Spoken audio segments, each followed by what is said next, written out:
na yun. No, Doris. Last question. Sige. Makisuyo nga. Yorme, iba to, iba tanong ko. Yung ginibang barangay ho. Oh, yes. May mananagutan ba o kakasunan ba natin yung mga... Iniimbestiga na. But first things first, we wanted to give back the ease of pedestrian for our students in Arellano and the teachers and the community. Next will be, we are now looking at the historic site. Gusto lang ang sabi. Plaza del Piero, na baboy din ng congressman. So the point is,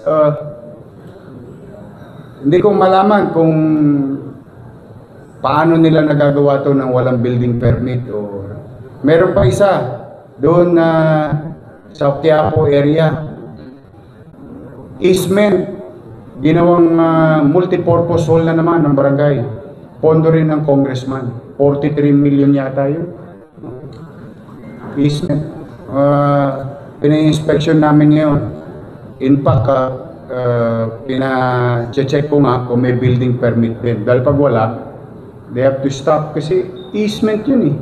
Ilog yung katabi. Kaya, tingnan mo, ayan o, katulad ng tanong mo, totoo, kung lilinisin natin yung mga iskinita, mga kalihon, kaya lumalakas ang loob ng taong bayan ng ilang individual na gawin yung gusto nilang gawin. Bakit? Nakikita sa mga congressman eh. Politiko rin ang numero 1 violator eh. Politiko rin ang may gawa eh. So, ang katwiran ng utaw, bakit pag congressman pwede, pag kami hindi? O halimbawa, tanungin si chairman. Halimbawa lang, tanungin si chairman. Chairman, bakit itong maliit na pwesto ko nasa kalsada? Movable naman. Halimbawa, tinanong lang siya. Marunong yung nagtanong. Itong pwesto ko, movable naman. Kaya naman alisin. Bakit yung pinatayo ng congressman sa bangketa hindi magiba? Ano naman mukha naman ng iharap namin bilang gobyerno at ni chairman? Pare-pareho kami walang mukha. Kaya totoo, lahat yun na pinaiimbestigahan natin. Kasi sayang ang pera eh. May nag-comment na eh. Sana ibinila lang daw ng franchise ng Jollibee kasi mahal ng pagtatayo ng Jollibee yung barangay hall. Di totoo. Kaya Marisol, sorry. Yung tanong niya tama eh. Will we continue about these things? I think we should start from ourselves, no? Kami mismo. I think maging takdang aral yan sa mga congressman ng Maynila. That goes to everyone. We cannot continue doing this kasi sisingilin tayo ng taong bayan eh. Bakit kung ikaw congressman pwede ka? Pag kami hindi. Ikaw pwede ka maggawa ng obstruction dahil congressman ka. Yan ang dapat na iniimbestigahan sa Quadcom ba yun? Hindi, totoo. Kaya tita mo, eto na eh. Sabi ko sa inyo, hindi ako malapit dyan ha. Sa totoo lang. Pero kita mo, siya naging biktima ng sirkumstansya. Yung pamilya Valdez, biktima rin ng sirkumstansya.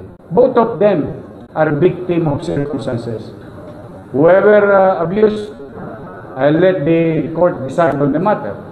But the thing is, kaya umaabot sa ganyang problema kasi tayo mismo nakikita.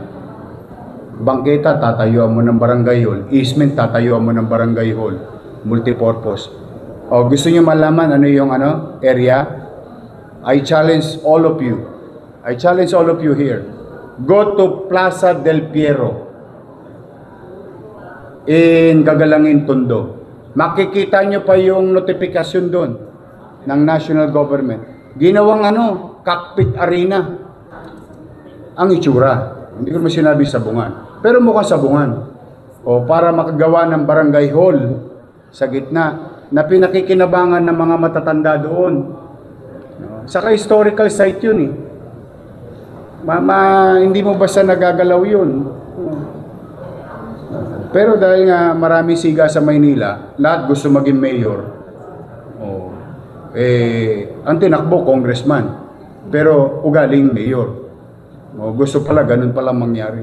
Hindi po pwedeng ganun. Ako po yung nakikisuyo. Hindi po pwedeng ganun. We have to put orders. Ayoko ng ganitong insidente. Kasi marami pa to. And for purposes of numbers, I'm going to deal with 896 barangays.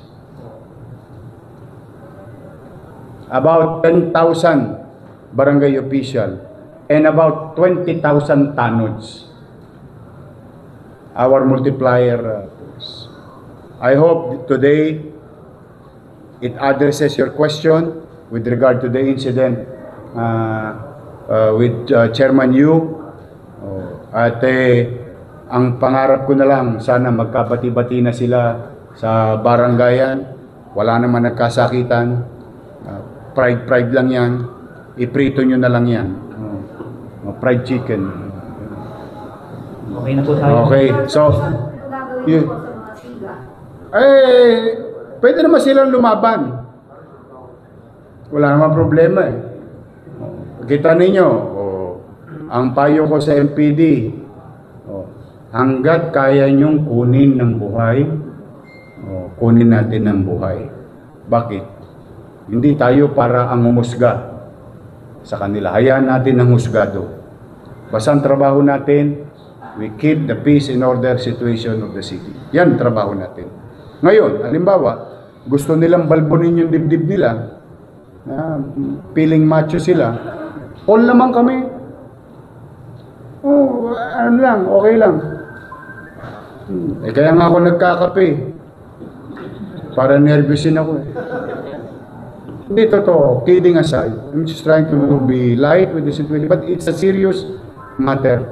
Chaos will continue to be there if we are not going to put things in right perspective. Basta we, Chichi and I, the Sangguniang Panglungsod, and the entire Manila administration today, we are up for the challenge to keep Manila clean, orderly. That is our job. That is our promise to the people of Manila. Now, sometimes we are going to face stumbling blocks. But we are up for the challenge. Call lang kami if they want to. But, don't get me wrong. Halimbawa naman, nagtino yung congressman, nawala na yung yabang sa katawan o pang-abuso, gusto mo tulungan sa administrasyon, call din kami. Thank you very much. Thank you very much. Bakit? Magbebenepisyo yung mga kadistrito namin. So this is not politics, this is about governance. May gobyerno na sa lungsod ng Maynila. And that, paulit-ulit ko sinasabi, and I